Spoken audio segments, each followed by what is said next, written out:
Transfer deadline day was absolutely wild. Probably the wildest transfer window as a Palace fan I've ever seen. And it even led to me having to delete a couple of videos that I did end up releasing. Welcome back to Palace Mad Mason. So hello everyone, welcome back to the channel. Yeah, yesterday was wild to be fair. We had the signing of Christantos Uche, which was true, which is a part of the video which I released yesterday, which had about 1,000 views in the first, I want to say 5 hours, which is insane. But I had to end up deleting it because I also released the part where I announced the signing of Igor Julio from Brighton, which ended up collapsing because he wasn't guaranteed any game time. And, you know, as much as the views are great, I don't want to release any false information to you guys. So I ended up deleting that video. I then ended up releasing a video about Mark Gahey leaving the football club, which to my, joy isn't true. So I ended up deleting that one as well. So the last video that I released currently was the review against Aston Villa 2 days ago. And if yesterday wasn't as chaotic, I would have done the videos as planned. But anyway, we're here. And the biggest news really of yesterday is that Mark Gahey is staying at Palace for at least, until the January transfer window, to be honest. Yesterday was a real eye-opener for some Palace fans when it really came to Steve Parish and his attitude towards the important players at this football club and who he was willing to replace them with. The morning started pretty, should we say, with a lot of chaos, let's say, to be honest. We had the signing of Uche, which wasn't announced till that evening, but we also had Palace's getting Igor Julio, which is Brighton's 5th choice centre-back. To put that into perspective, that is like when we signed Rob Holding a couple of years ago. Do you know what I mean? Like by then, once Arsenal signed Gabriel, Saliba and players like that, Rob Holding was right down in the pecking order. And that is like what we did again, but this time getting Igor Julio. I don't understand why Steve Parish wanted to do so. And then during the day, Sky Sports released something that JD Canvo, a player that I have already spoken about in a previous video, and Igor Julio are not the Mark Gahey replacement if he was to leave. So we're all sitting there obviously going, well, who is the replacement then? We have no idea who it is. Obviously, we was linked with AC Milan's Pavlovic and players like that. However, it looked as though Julio was going to be the replacement because as soon as the transfer talks broken down between Brighton and Palace there, the deal between Liverpool and Palace, where a fee had been agreed and personal terms had been agreed, everything was on the table, the medical had been completed, it was off. So if he was only going to be a backup, then why did we not get the deal done? And it's obvious. Palace never had a replacement centre-back lined up, and I take full blame goes to the board on that one. I really do think so. And I just think it just goes to show that, I know people are going to call me negative for this, but I just think Steve Parish has taken us as far as he can, being owner of this football club or chairman of this football club. I'm not going to lie, 15 years he's been there. Obviously, he's helped us through liquidation. He's helped us through getting promoted to the Premier League, staying there, which a lot of clubs over the last couple of years have failed to do. But I just feel like he's really lost his way as being the Palace chairman. I'm not going to lie with what he's done here. Trying to replace Mark Gahey. If West Ham didn't hijack the Igor Julio deal, he would have been the replacement for Mark Gahey. I'm convinced of it because we would never have had a replacement lined up. We never had a replacement lined up. And if it wasn't down to Oliver Glasner persistently saying that he wants to keep Gahey, I think Parish would have let him go. If we had a Roy Hodgson in charge or someone like that who doesn't mind what the transfer outgoings is because he'll always keep you up, Parish would have let that go. And I feel like he's not progressing along with the football club. That is my whole point. And that is what gets on my nerves as well. Oliver Glasner, the most successful manager we've ever had at this football club. And He's won the FA Cup, he's won the Community Shield, 5 games unbeaten at the start of the season with a very thin squad in 2 weeks of playing them, 14 competitive matches unbeaten, and you're still giving him a reason to want to walk away from this football club. Like that just shows how toxic this board must really be. Do you know what I mean? Like, I've seen rumours that Oliver Glasner threatened to walk away if Gahey signed for Liverpool.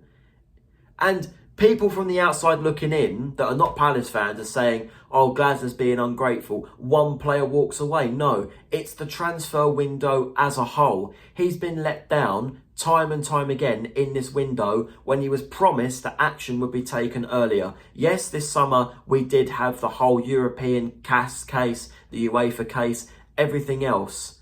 But we knew we was a European side since mid-July, at least, whether it was the Conference League or the Europa League. We knew we needed more players than we have in this squad currently. And time again, Glasner was releasing clip of statements in pre-season, before the Community Shield final, and after our first leg against Fredrikstad, where he kept on saying, I haven't got enough players in this squad. I might as well get on the pitch. He's making remarks like that. That just shows that his thinking and Parish's thinking is completely different, and it will not work like that. Yes, currently we're not doing too bad. We're 8th in the Premier League. We haven't lost a game yet this season. But I feel like if this carries on, the whole, it's not lining up, this whole Glasner and Parish thing. And I feel like it will come back to bite us eventually. I mean, you look at next summer. Glasner's probably going to walk. He's got 1 year left on his deal. I don't think he's going to renew it. Gahey's going to go. He's got 1 year left. And Adam Wharton's got linked with Real Madrid next summer. And what if we win the Conference League? We're in the Europa League. We've got to invest even heavier than we have in this window. Which, yes, it ended up being okay. But Parish was willing to make it worse for us. And if he thought this was better for us, then he is ignorant. I'm sorry. Let's talk about another signing. Crystal Palace have signed Christantas Uche now. I did release a video about that yesterday, but then had to delete it because I involved the whole Julio thing. For people who didn't watch that part of the video, so he's a very versatile player. I think he will be on the bench for our first couple of games against Sunderland, West Ham. He might get the opportunity against Millwall in the Carabao Cup in mid-September, but I feel like he'll be quite a good player. My only concern about him is I'm not sure if he's played any international games for Nigeria. So what I'm trying to say is if he goes to AFCON along with Ismail Assar, you've got a big gap in that right attacking midfield for the games in that Christmas period, New Year period and January. I feel like we'll be very, very short on players on that side of the pitch. I mean, what would I give this transfer window out of 10? Yes, we kept Mark Gahey, but it come with a lot of drama that was needless. I'm not being funny. This bid from Liverpool was given 2 days ago. Well, now 3 days ago on Saturday. We shouldn't have said yes to it, and that is down to Steve Parish and co. I'm sorry, but you can't put that down to anybody. You can't put it down to Glasner. He clearly didn't want Gahey to go. So you can only put it down to a couple of people on that board who were naive enough to think that, I'd rather sacrifice the 70 million that Newcastle offered. If he goes for free, we've spent 70 million quid to win an FA Cup, Community Shield, and hopefully a Conference League title.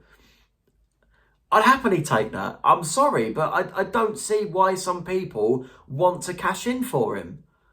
If it means it brings us all this success that can reform the football club. In terms of actual transfer window, what would I give it out of 10? Looking at other transfers, obviously Benitez, good backup for Henderson. Sosa's a good backup for Mitchell. Pino looked great when he came on against Aston Villa, and he's a good Eze replacement in my humble opinion. Canvo was confirmed yesterday as well. He's a good player, but I feel like he'll be a bit like Romain Esse. Will take a bit of time to embed him into the squad completely. And Uche, like I said, is a very versatile player. In terms of players that left the club, obviously we had Eze a couple of weeks ago, which, obviously I'm still a bit sad about, but it had to happen. And Odsonne Edouard has now left as well, so I do wish him the best of luck there. But you look at the players we missed out on. Ousmane Diomande from Sporting was one of them. Great centre-half, and I feel like if this whole CAS case wasn't looming over our heads at the time, I feel like we may have got him for a record transfer fee. We was also linked with free agent David Calabria, which was a right wing back that I think we missed out on hugely. Harvey Elliott and Evan Gersand, two players who Aston Villa have both signed over us, because bottom line is they're willing to spend a lot more money than us. Conor Gallagher's another one that we was going to sign and Atletico Madrid said no. Manor Solomon from Tottenham, another player that Villarreal were willing to spend more money. Like, I mean, there's other players as well. You've got Josh Achiampong, Tyreek George, players we were linked with that I feel like could have really improved this transfer window. We have kept Gay, which is a massive plus. We've got quite a lot of money for Ebere Eze. I'll give it a 7 out of 10 for the reason being we've missed out on a right wing back backup. We've missed out on a Sarr backup. Really, I know Uche can play there. And I feel like he may have to now that Sarr's got a hamstring injury, and so's Adam Wharton's out as well, like for 2 months I've heard. So going to be massive strain on our squad there too. And we've missed out on the number 8. I feel like Conor Gallagher would have been a great signing. So I'm going to give it a 7 out of 10. I said that on my TikTok, so I can only say it here. Like, share, subscribe. I'm not too pleased with the window. I mean, I'm glad we kept Gay, but I don't think Parish is it anymore.